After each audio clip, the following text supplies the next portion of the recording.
Yo guys, welcome to the Babblemouth Podcast, rated 5 stars by me. I rated it 5 stars, and you should too. Go rate the podcast 5 stars on anywhere podcasts are available. Apple, Google Podcast, fucking Spotify, wherever podcasts are available, go rate this motherfucker 5 stars. That's all I'm gonna say.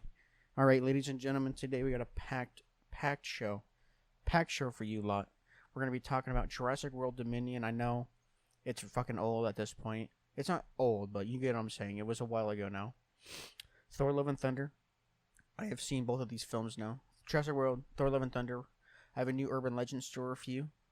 We're going to go over the Boys Season 3 finale. And then briefly, we're going to talk about Destiny 2 Solstice and some Grandmasters. Because I have some feelings about them.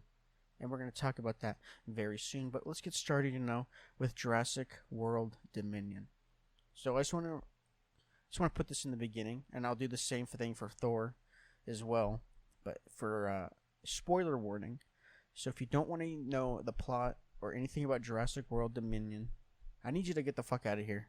Skip about 20 minutes in, and you'll skip both Jurassic World and Thor Love and Thunder spoilers. So I don't have an exact time to where you can skip to, but skip ahead and just see where you land. You never know. But if you don't want to hear any spoilers, skip ahead. I'll also remind you again for Thor Love and Thunder. If you don't want to hear any spoilers, we'll go over that as well. But let's go overall thoughts on the movie. We'll start with that. So I think if we're going to talk about just the Jurassic World trilogy, I think that this is probably the second out of the three. And I was going to rank them. I would say Jurassic World is the best one. As in the first one. Jurassic World Fallen Kingdom would be the third, and the Dominion would be the second. So out of all of them, I would put Dominion the second best, and then Fallen Kingdom I'd put as, I guess, the worst of the three. And this would be his two, and then the first one is the best one, easily. And so that's where I would rank in terms of this trilogy. In terms of the entire series as a whole, as in Jurassic Park trilogy and then the Jurassic World trilogy, Dominion is probably 5, I guess would be. No, because Jurassic Park 2 is fucking awful. That movie is fucking weird and dumb. I don't remember what that movie was called. I'd put this one at 4 then, in terms of the trilogy. I think Jurassic Park 3, Jurassic World, Jurassic World, is that what it's called, right? Jurassic World, the first Jurassic World movie. And then Dominion, Jurassic Park 2, and then Fallen Kingdom. Fallen Kingdom is definitely the worst out of all of them. For sure. I'd even say the Jurassic Park 2 might be worse than Fallen Kingdom, because I think the beginning of Fallen Kingdom is really good, but as soon as I get to the house, the movie starts to flop. In terms of Jurassic Park 2, the whole movie is fucking stupid. I mean, except the T-Rex goes to San Diego or whatever. Anyway, that's not the point. Dominion, it got a lot of flack because a lot of people didn't like it, and I don't know why. The movie itself was it was enjoyable. I ain't saying it's a fucking 10 out of 10 Grammy-nominated fucking movie. Oscar-nominated, I meant. Maybe for a Grammy as well, I don't know. It's not gonna win an Oscar or anything, but I don't know. I'm not a fucking film critic, alright? So, I don't know what these people are fucking expecting from this movie. It's about dinosaurs. I don't know what people were expecting. Critics like to fucking, everything everything that's popular, the critics always attack the shit out of it. But then the audience score is always really high, like on Rotten Tomatoes. The critic score is always really low, but then the audience score it really high. That means critics are just fucking pieces of shit. And honestly, all my homies hate critics. Movie critics are fucking scumbags, and so are restaurant critics. Just critics in general are fucking pieces of shit. Because think about it. When critics like a movie, the audience score is really low. I can't even think of an example, but I think, oh no. You know what I'm saying though? If audience likes it, the critics hate it, and then opposite. And this is one of those movies. I don't have the Rotten Tomato score for this. I think the only movie that is actually the same with critics is Morbius. I'm pretty sure both audience and critics despise that movie. I didn't see that movie, so I saved my money for that one. But yeah.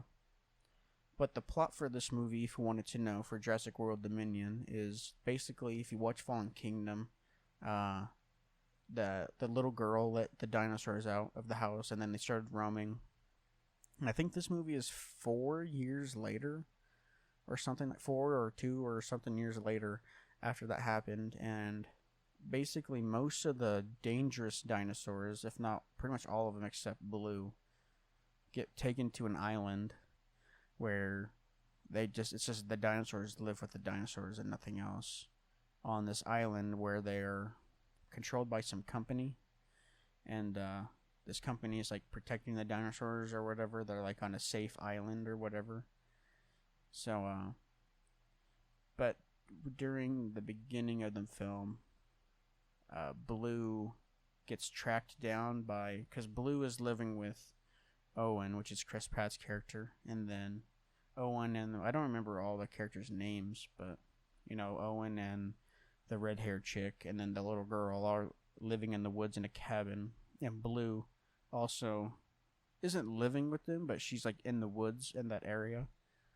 I don't know how they found her, but yeah, that's where Blue is. And then Blue, if you guys don't know who Blue is the Velociraptor.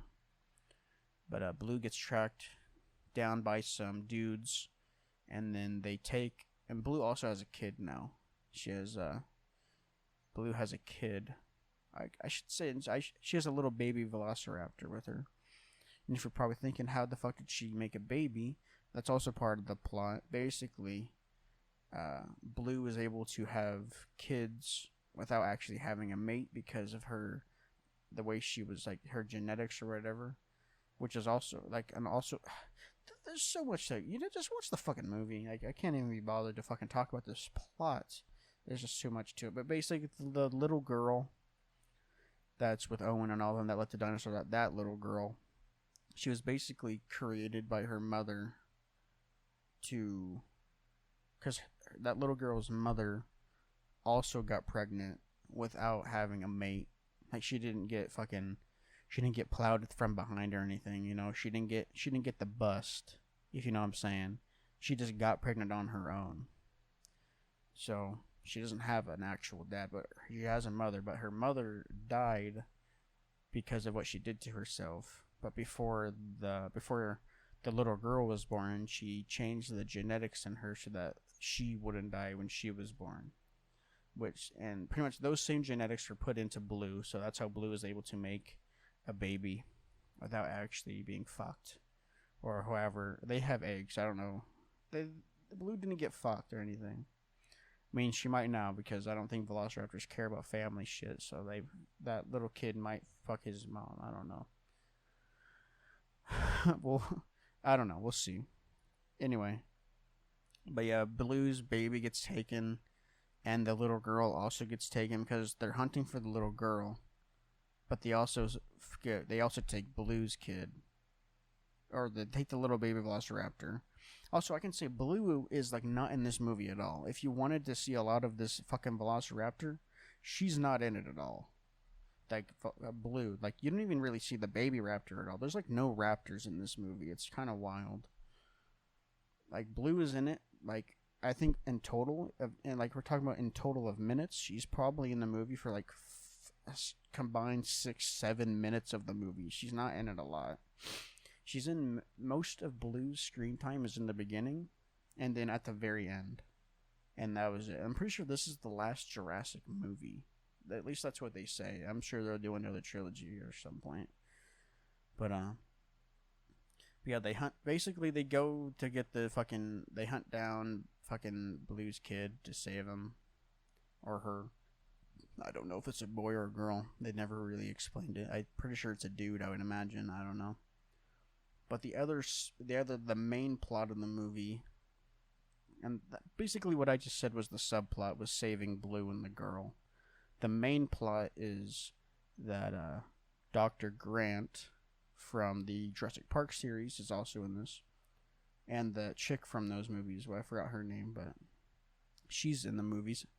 And they're trying, basically this company that saved the dinosaurs is sent these giant ass bugs out into the world that eat crops that aren't pretty much that basically that aren't theirs, that aren't being grown with like their seed or something. So these bugs will attack crops that attack like basically farms, and it's pretty much it's destroying the food population for the humans.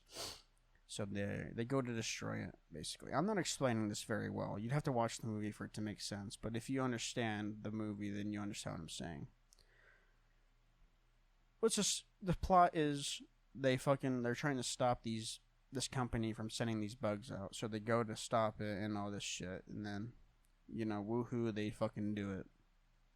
There is a T-Rex fight in this movie with, what was it called? The Gigasaurus or something? I think that's what they were calling it. The Gigasaurus versus the T-Rex.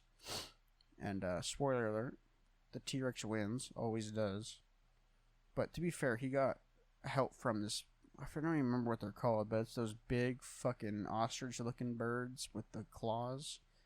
Yeah, they teamed up on this Gigasaurus and they beat his fucking ass, I'll tell you that.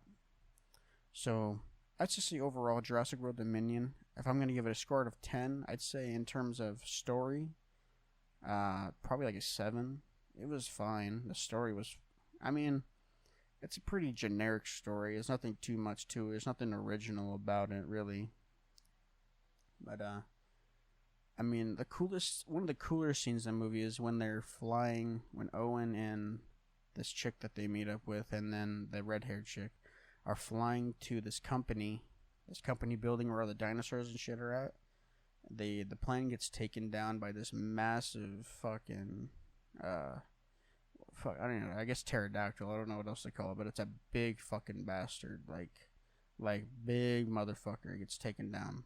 And they like crash and shit into the ice or whatever. You just watch the fucking movie, honestly. I think it's out on digital and shit now, so just go watch the movie. I don't know what to tell you, honestly. But yeah, score out of 10. Let's just give an overall score out of 10. I'd say this movie, and if you're going to go into it not expecting much, then it's pretty fun. So I'll give it probably an 8. Which might be a little generous, maybe even say 7.5 out of 10 for this film.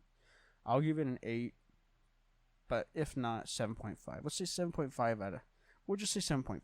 How about that? So, yeah, that's Jurassic World Dominion. Now, let's talk about Thor Love and Thunder. This movie also got a lot of hate for many reasons. Again, we're going to do spoiler warning.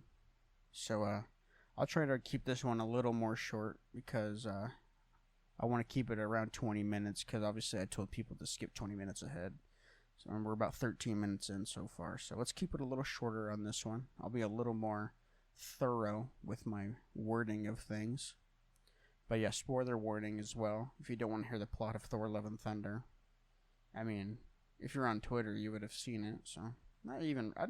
Honestly, this is probably the least spoiled movie out of all of them fucking Marvel films. I feel like I just didn't see any. I don't remember ever seeing any. At least nothing that you didn't already know from like trailers and pictures and stuff that they posted. Like Marvel themselves posted.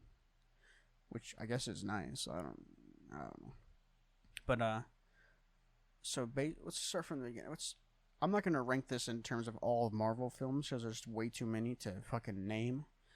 But what's out of all the Thor films? How about that? There's 4 Thor movies. And by the way, Thor is the only Marvel character so far to have gotten 4 films. And I do know Tom Holland's Spider-Man is getting another movie. So he'll be the next one. And, but yeah, so far he's the only one that has gotten 4 films. Like, for himself. So, just think about it. Iron Man only had 3. Captain America only has 3. To be fair, he is getting a 4th one, but Captain America is a different actor now, so it's not even really... Like, you can't say Chris Evans got 4 Captain America films because he's not Captain America anymore. So, you know what I'm saying? But yeah, but Thor, Chris Hemsworth has gotten 4. It's a neat little fact for you gamers out there. But yeah, let's rank this in terms of Thor films. Obviously, the number 1 Thor movie, even after this one, is going to be Ragnarok easily. It's honestly one of the top Marvel films in general. But yeah, Ragnarok is number 1. I put Love and Thunder at 2, Thor at 3, and then Dark World at 4. And I'd put the Dark World at probably the bottom of all Marvel movies as well. See, he has one of the best Marvel movies. He also has one of the worst Marvel movies, though. That's the thing. Because the Dark World is so fucking boring. It's not great. Anyway. But yeah, so, yeah, in terms of that, the second best Thor film, in terms of all films from Marvel, I don't even know. It's probably in the top 15. I don't know. I guess in terms of Phase 4, I think it's probably the second best Phase 4 movie. Because most of Phase 4 was shows, to be fair. And we're not basing this on the show's rankings, because the best Disney Plus show was Loki, for sure. And season 2 of that comes out next year, I believe. Or sometime, it would be next year, in 2023.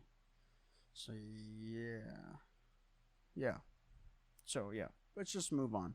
So, let's say the plot for this film is basically after the Endgame fight, Thor, he works out, he gets jacked again, he grows his hair out again. But basically, he's trying to find himself because he feels like he lost himself. He's trying to, find love and all that. Hence, Love and Thunder. And throughout the film, Jane Foster, she comes out that she has cancer, she's dying, and she's reading books about, she was told that something about Mjolnir for some reason, I don't remember why, but then she starts reading it, and then in her head she hears Mjolnir call out to her, so she goes to Asgardian, she goes to Asgard, which is in America now. It's a big tourist attraction, big city with rides and shit now. Yeah, she goes to Mjolnir. Mjolnir accepts her. She becomes the mighty Thor, Lady Thor, whatever you want to call her. And yeah, that's basically. Well, also you have Gore.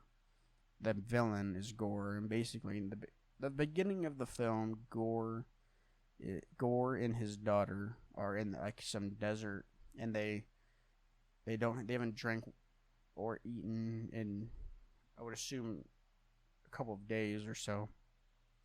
But they're in a desert, so it's hard to say. Could have been, they haven't drank or anything in a while.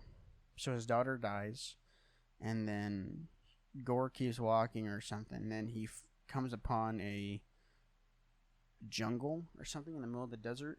I think it's just like a little patch of forest that's being kind of like, I guess it's there because of the god or whatever who's there.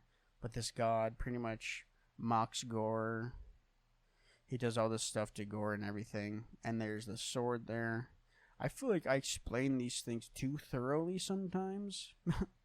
Like I'm explaining like scene by scene, like how this is going, and I feel like it's a little too much. Basically, Gore gets a sword that can kill gods. He kills this god that mocked him, and then he vows to kill all gods. So one of the gods he goes to kill, obviously Thor is a god, so he goes to kill Thor. He fails the first time. They decide that they need help to kill Gore, because Gore took the children from Asgard to, I forget what the realm was called, Light and Dark or some shit, I don't know, but basically everything there's no light in this realm or whatever, so everything's just black and white. So they go to, I forget what the area was called, but basically it's Olympus, where all the gods are at. They go to ask Zeus for help. He says that he's not going to help. They end up not killing Zeus, but Thor does throw Zeus's thunderbolt or lightning bolt, I guess it would be. He throws his lightning bolt through his chest. Thor and them dip out. Korg gets destroyed. He doesn't die, but his face and shit is still there. Blah blah blah. They end up fucking killing. They don't kill Gore. Gore ends up just dying because basically Gore is trying to get he's trying to get Stormbreaker from Thor because he needs the I forgot what it's called. He needs the beam shit that Thor uses to teleport around and shit. Or whatever, not teleport, but to travel. He needs that. I don't know why I can't think of the name of it right now, but he needs it to open up this door so he can make a wish, and he was going to wish for all gods to die, basically. Because this thing will grant any wish you ask it. But I think what he does is he ends up wishing for his daughter to come back or something, and then Gore dies. Jane dies. I put quotes on dies because one of the end credit scenes, I think she went to Valhalla or something. I didn't see the scene. I just know basically what happened in it. But yeah. But Thor ends up taking care of the daughter of Gore, and then they become Love and Thunder. I think that's pretty much the gist of it. Let's just end it. The film, I liked it. A lot of people were judging because of some VFX shots, which I don't know any VFX shot that was bad in this movie. They were saying some of the scenes where he was talking to the kids, or I don't know. Whatever. The point is, I liked the film. It was decent. I'd give this film an 8 out of 10. I'd watch Love and Thunder over World Dominion. Jurassic World Dominion. I'd watch this over Jurassic World Dominion. Let's say that.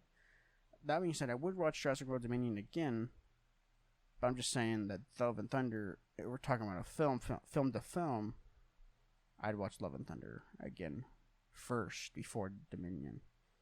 But anyway, overall, 8 out of 10. It was a good film.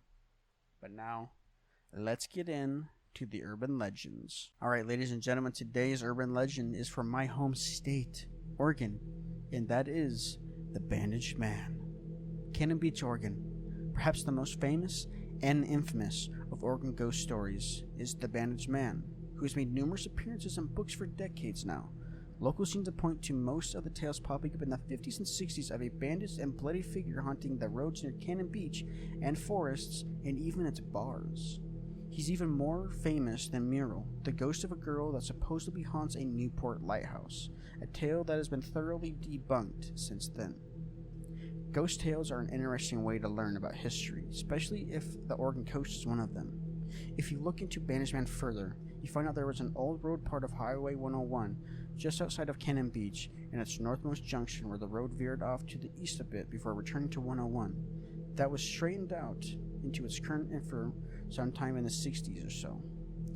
Even more revealing, that old dark road was called Bandaged Man Road by the locals, and is apparently a rite of passage for kids who just got their license to drive it at night. I first learned of him in a book of regional spook stuff back in the mid-80s, and even at age 23 and 24, it scared the hell out of me. Not long after, I was hanging out on a dock at New Tarts, a long way from Cannon Beach, late at night, and somehow got freaked out by the possibility of Bandaged Man was lurking in the forest behind. Crazy times. Bandaged Man's legend seems to go back to the 50s, but other accounts take him back to the 30s. He's really a low-budget kind of mummy. He lurks in Cannon Beach forests and roads, covered in bandages and smells of rotten flesh. Apparently most show up at night, with heavy lightning, so one tale has him smashing a window at the Bill's Tavern, grabbing someone's dog for lunch. His origin story. One, and the main version, has he was a logger severely injured and rather chopped up, as the Cannon Beach History Museum recently put it, then whisked away by an ambulance all covered in bandages. The ambulance fell victim to a landslide, and supposedly, when they came to rescue the vehicle, he was gone. There are myriad versions of this, including lore that he was an electrician and formed various other trades. Mostly, though, he's a logger. According to the museum, he first started popping up in the 50s, but I've read tales that speak of him further back. In any case, the true campy horror movie style, his modus what the fuck is that word? Operandi? Is most harassing teens parked in cars. On occasion, he is said to target moving vehicles like opened top cars or pickup trucks. He'll jump into the back of the vehicle and then mysteriously vanish before reaching town. The museum recently wrote on Facebook, most of the time people do not become aware of his presence until his rotten stench reaches your nose. This is where the tale takes some surprising and hilarious turns. There's a wild tale of a Bandaged Man prank in the 60s on the northern coast that became legend on its own. Or is it just part of the Bandaged Man lore? Funny how stories change, morph, and even disappear. At one point around 2008 or so, I heard about a gnarly prank one group of North Oregon coast high schoolers played on a friend back in the 60s or so. There was a bunch of them in the back of a pickup truck, and at one point they hopped out and had a friend hop in dressed as a Bandaged Man. The driver went bonkers doing cookies in the gravel to try to get the fox spook out of his truck. Sadly, as I write and double check with old coast friends on the prank, this one gets lost, so don't recall the Bandaged Man legend at all. Others claim this prank was a real Bandaged Man visitation. Indeed, one Facebook page for locals in Clatsop County recounts a version of this over and over. A young couple from the local high school had pulled over at a famous makeout spot and were interrupted by booming knocks on the truck window to discover a bloody and bandaged face smushed up against the glass and a bloodied stump with a hook reaching for them. This one and other similar encounters were told frequently in the 60s, according to a lot of locals. About 2009, I was chatting with a local man at Cannon Beach's Barristo, whose name I cannot recall and I can't find him now, so this isn't true reporting here, but he intimidated, this is weird, can I just say this, ladies and gentlemen, this is worded horrendously. He and his friends had something to do with the genius of the Bandaged Man tales. He was vague about it, but seemed to want to tell me about this at some future point in time. It's entirely possible he was pulling my leg. However, I didn't chase it. I'll never know, and there's so much hearsay in all of this, it's uncomfortable to write about. But this is a ghost tale after all. Even seen the Washington Post do a breakthrough tale on all of ghosts. Whatevs, the tale has stood the test of time to seem to have found news uses. Cannon Beach Surf still has a t-shirt that utilized the kooky North Oregon mummy to preach against illegal camping in cars around town. But yeah, basically there's a shirt that gets sold at this place that says Bandaged Man will fucking castrate your nutsack off if you sleep here, basically. Illegally. But yeah, that is the story of the Bandaged Man. Alright, I hope you guys enjoyed that urban legend story. And to end this podcast, I got two more things I wanted to talk about. And I remember I'm pretty sure it was the last podcast I talked about the Boys and how it's one of my top shows now. It's definitely my top 3.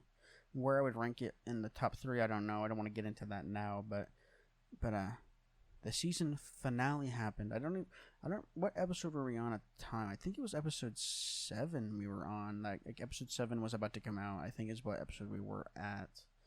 And basically the finale has happened. I think the finale was 3 weeks ago now. 3, maybe even a month now. I don't even remember. It was a good while ago. It was around the time Dominion came out.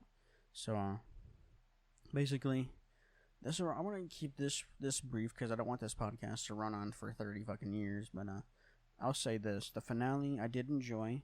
I liked that Homelander didn't get what he wanted, and I'm glad. I wish Billy and Homelander, I wanted them to fight again. I didn't want him to fight. I didn't want Billy and fucking Soldier Boy to fight. But I see why they did. I really wanted Homelander and Billy to fight again. No one, I think it was Maeve fought Homelander. And Homelander didn't really get injured. I mean, he got bloodied up and shit. But and stabbed in the ear. Maeve stabbed him in the ear with like a straw, like a metal straw or something. I don't even know what it was, but she stabbed him in the ear with it. And Maeve lost her eye. But then, like towards the end of the episode, Soldier Boy was going to do his little chest blast at like all of them basically, and Maeve tackled him out the window.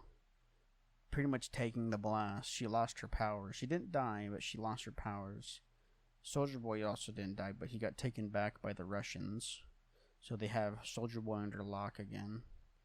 He will probably come back at maybe not next season, but at some point he will come back. But we'll have to wait and see for that one. But Maeve lost her powers. She's now a human. She went away with her girlfriend. She pretty much is safe because there was footage of Mother's Milk and all them saving her. And they deleted the footage of it so that Homelander couldn't see it. So she is completely safe. Pretty much. We'll see how long that stays. But yeah, overall the finale, I enjoyed it. There's a couple things I wish would have happened. They're making I can't remember the kid's name for some reason, but they're making the kid. I know his name, I just can't fucking think of it right now. But we'll see. Also anyway, we'll just move on because I don't want this podcast to run on forever. So but yeah, I thought it was really, really good. Well, season 4, I believe, starts filming in August, I believe. So we'll see that next season, I believe, some point next year. I don't know. We'll see. But briefly wanted to go over the Destiny 2 Solstice event and talk about some GM stuff. I'm leaving this part at the end because I know not all of my listeners like Destiny 2. So if you don't want to listen to the rest of the podcast, just leave 5 stars on whatever app you're listening to. And yeah, you can just end this right here because the rest of this podcast is going to be about Destiny 2. For a couple more minutes at least, I wanted to briefly go over some things. A couple points. Destiny 2 Solstice is fucking horrendously boring. The new hand cannon called Something New is the worst fucking thing I've ever seen. The perk pool on this hand cannon is dreadful. And they patched the bug with the hand cannons. You can't even do. You used to be able to overfill like Gallahorn and all this shit because of the perk on the hand cannon. Fuck, I'm dying. They used to be able to overfill it, and then you can't do it anymore. So, but yeah, they patched that today. And the Compass Rose shotgun, it's never been great. I mean, the hand cannon, everything is just awful. They keep Destiny. The Bungie likes to fix PvE things like instantly. Like if you really consider it, Bungie for some reason likes to fix PvE things instantly. But when it comes to PvP, they fucking leave that shit in the mud for 30 fucking years. It seems like they don't fix shit in PvP, like hardly like ever.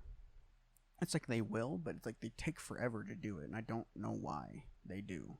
It doesn't make sense. It's almost like they don't like their PvP. Like, I don't even play PvP, so I don't give a shit if they fix about PvP. I don't play that shit. But like Storm Chaser, for example, which is the burst linear fusion. If you didn't know what it was, they fixed the rate of fire on it. Which, to be fair, it was never supposed to shoot as fast as it did. But here's the thing: I didn't even know the rate of fire was broken. Like, I didn't even know that the rate of fire that it was shooting at was even bugged. I didn't even know that was a thing until they said it in the patch notes like 2 weeks ago. So it's like, I didn't even know that was a thing, and they fixed it. I mean, it's still a good weapon, don't get me wrong. It still does more damage than some linears. I mean, not even, it would do the same amount, no. Because Bungie just likes to fuck with PvE. That's what I'm saying. But basically, the Solstice event, like in terms of just event things, is horrendous. I would say this about Grandmasters is that if you're not using Starfire Protocol and doing nade spam, you're basically wasting your time, because nade spamming with fusion nades is fucking OP as fuck. If you didn't know, basically, with Solar 3.0 coming out, I just said basically again. I'm pretty sure I got flack for saying basically a lot. So basically, that's actually funny as fuck. Nothing. I'm pretty sure it was Kumi who said that. He was giving me flack of stuff. He was like, "Stop saying basically all the time." That's actually so fucking funny. But also, Nicholas is gonna love this because he's been waiting for an episode of the podcast for like 2. I think this is week 3. So it's my last episode was like 2 weeks ago, I think. almost 3 weeks ago now. But yeah, Nicholas finally got what he wanted. But it's funny that I don't know why, obviously, but basically, I don't know. I don't know. It just does. It's just what happens. But yeah, nade spam with the fusion, but Solar 3.0, the aspect you can, what was it called? I don't remember the aspect's name, but makes fusion grenades blow up twice. But then they also have the ignition with all the flame stacks. But you can also get your fusion nade back like instantly with Starfire Protocol. Because if you shoot them with a Wither Horde shot, it'll tick it as energy weapon damage. And if you also shoot them with like a scout rifle, for example, like a Void Scout, because it has to be an energy weapon, you'll pretty much get your grenade back like every 2 seconds, basically. Every 1 or 2 seconds, you can just spam this fusion nade that blows up twice. So it'll blow up and then it'll blow up again, cause an ignition. It also stack their scorch stack. Like, it's just so many things. You can kill Grandmaster champions in like 3 seconds. Like, it's ridiculous. Yeah, it's ridiculous. And they also added They added like acute burns to Grandmasters, which basically means I just did it again. Which basically it means every Grandmaster will have, or pretty much just content that allows acute burns or whatever. Basically, if it's a solar burn, for example, that means anything solar, it's like solar weapons, solar abilities, nades, and stuff like that are going to do more damage. So let's say, like, an example, like Arms Dealer is a solar Grandmaster. So that means anything in that Grandmaster is going to take double damage now. Not double, it's going to take 25% more damage from all these solar things that I throw. Like a solar nade, a solar fusion nade is going to do 25% more damage. And it already was OP. So you're stacking this OP thing with 25% more damage. Plus, if you're Radiant, I'm pretty sure they do more damage. But they made it so that Empowering Rift and Radiant don't stack anymore. Like, nothing stacks with Radiant anymore. Like, Empowering and Radiant don't stack. You have there's all these things. Like, the Bungie's fucking ridiculous. I don't know why there's things that they don't need to fix that they fix. Like it's like, I can see the Storm Chaser needed to be fixed because it was never meant to shoot as fast as it was. But come on, man. Just let us finish the season out with it at least. Let us have our fun for this season. It wasn't even broken for that long. It was like a month that it was like broken. Like, it doesn't even make sense. But yeah. Also, the Lightfall showcase is on August 23rd. I will probably stream my reaction to that. So that'll be, I think, 9 a.m. I would imagine, because it's going to be before reset. So, yeah, Lightfall showcase for the new Destiny 2 DLC. They're going to be talking about it. I'm assuming they'll give a release date on that as well, which I would imagine will be around February. That's when I would think. Probably towards the beginning of February, because it's after, obviously, the final season. So it'll be after season 19 will be Lightfall, because you still have 18 and 19. So we're getting, it's crazy how fast Witch Queen went. But I feel like it's because season of The Lost was 6 months long, so it just felt like that shit never ended. But yeah, we're almost in the 3rd season of Witch Queen, which is crazy. But yeah, everyone, appreciate you listening to the podcast. Remember to rate it 5 stars on Spotify, Apple Podcast, Google Podcast, wherever you're listening to this podcast. If they offer a rating system, rate it 5 stars. If you can leave reviews, leave reviews. But everyone, hope you enjoyed this episode. I'll be back. Because the next episode is going to be recorded and be a video. It's not going to be on YouTube. It's only going to be on Spotify, the video version of it at least. I don't know if anyone else even offers video. The video version will be on Spotify, so if you want to watch that on Spotify, that'll be the next episode. But yeah, that'll be the next one. So the next episode is going to be a video podcast on Spotify. Everywhere other than Spotify will just be audio. As far as I'm aware, that's how it's going to be. I guess I'm pretty sure it's only Spotify that offers video. At least through Anchor, it's only Spotify. But yeah, hope you guys enjoyed the episode. Episode 21 is going to be featuring My friends Nicholas and Young Max, they'll be in the episode. Maybe Kumi will be in it. We can do a 4-man podcast episode, and we'll just talk about things.